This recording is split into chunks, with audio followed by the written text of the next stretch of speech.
თავდასხმა ყოფილ პრემიერზე თბილისის საერთაშორისო აეროპორტში კადრები, რომელიც გიორგი გახარიასა და ელგუჩა ხოკრიშვილზე მომხდარ თავდასხმას ასახავს, პირველად ქართული ოცნების პროპაგანდისტმა ლისა გეგეჭკორმა გაავრცელა.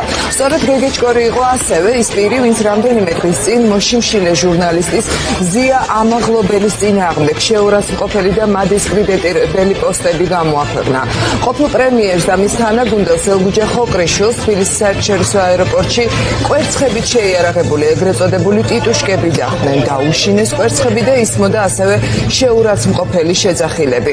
ეს უკვე რიგით მეორე შემთხვევაა, როცა ივანიშვილის ხელისუფლებას დაქვემდებარებული პირები ყოფილ პრემიერს ჩასაფრებით თავს ესხმიან. რამდენიმე კვირის წინ ქართული ოცნების ეგრეთ წოდებული დეპუტატები გახარიას ბათუმის შერატონში გაუსწორდნენ. ამ გამოძიებას ამ დრომდე არც ერთი თავდამსხმელი არ დაუკავებია.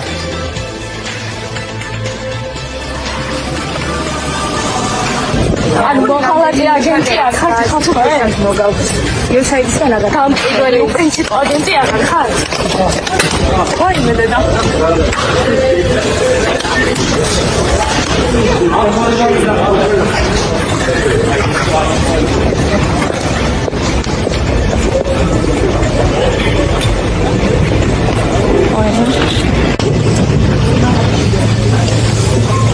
გახარიაზე კიდევ ერთი თავდასხმის შესახებ კეთდება ამ წუთებში განცხადება პარტია საქართველოსთვის გენერალური მდივანი ბერდია სიჭინავას ხვდებით პირდაპირ ეთერში. სამარცხვინო აქტი განახორციელა გიორგი გახარიასა და ჩვენი პოლიტიკური გუნდის მისამართით, როდესაც მიუნხენის უსაფრთხოების კონფერენციიდან დაბრუნებულ გიორგი გახარიას და ჩვენს თანაგუნდელ ელგუჯა ხოკრიშვილს თბილისის საერთაშორისო აეროპორტში წინასწარ მომზადებული პარტიული ზონდერ ჯგუფები დაახვედრა, რომლის აგრესიასაც აბსოლუტური უმოქმედობით ხელს უწყობდა ადგილზე მყოფი ივანიშვილის და ოცნების პერსონალურ მსახურად გადაქცეული პოლიცია. საგულისხმოა, რომ პარტიული ზონდერ ჯგუფის წევრებს სპეცსამსახურებისგან წინასწარ ჰქონდათ ზუსტი ინფორმაცია, რომელ ავიარეის უნდა დახვედროდნენ და მათთან ერთად კოორდინაციაში მოქმედებდნენ. ზუსტად იცის ივანიშვილმა, რომ გიორგი გახარია პერსონალურად მას არ აპატიებს საქართველოს ღალატს და სწორედ ამიტომაა მასზე ასე გადამტერებული. ეს ისტერია მიუნხენის უსაფრთხოების კონფერენციის შედეგია, სადაც წელს პირველად საქართველოსთან არც ერთი ოფიციალური პირი არ ყოფილა მიწვეული, ხოლო ქართველი ხალხის ინტერესს გიორგი გახარია და სალომე ზურაბიშვილი წარმოადგენდნენ.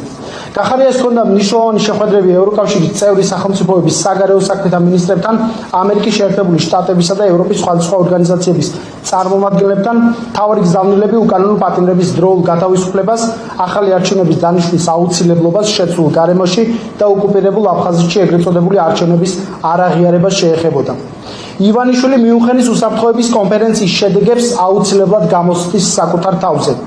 ვპირდებით, რომ დაკარგავს მისთვის ყველაზე ძვირფას ფულს და ძალაუფლებას, რომლის შესანარჩუნებლად კუთხეში მიმწყდეული ნიღაბ ჩამოცმული ძალადობს ახალგაზრდებსა და ქალებზე, ამწყდებს საპატიმრო დაწესებულებებში და ყველა უღირსი და ამორალური მეთოდით ცდილობს მათთან ანგარიშსწორებას. მიუნხენის წარმატებულ ვიზიტს აუცილებლად მოყვება სხვა კიდევ უფრო წარმატებული ვიზიტები, საკუთარ ქვეყანაში იზოლირებული, საკუთარი ხალხისგან მოკვეთილი ივანიშვილი შიშისგან ვერ იაზრებს, რომ ჩვენი გუნდის ბრძოლას ვერაფერი გააჩერებს. ქართველი ხალხის გამარჯვება არის გარდაუვალი. რამდენად საგულისხმოა თქვენთვის აი ეს ადამიანები შემდგომ მოგვიანებით ვიდეო მასალები გამოვაქვეყნეს, იმიტომ რომ ამდენს გვინახავს. მაშინ ასე თქვენ პირდაპირ ეთერში უხსმენდით ბერდია სიჭინავას, რომელმაც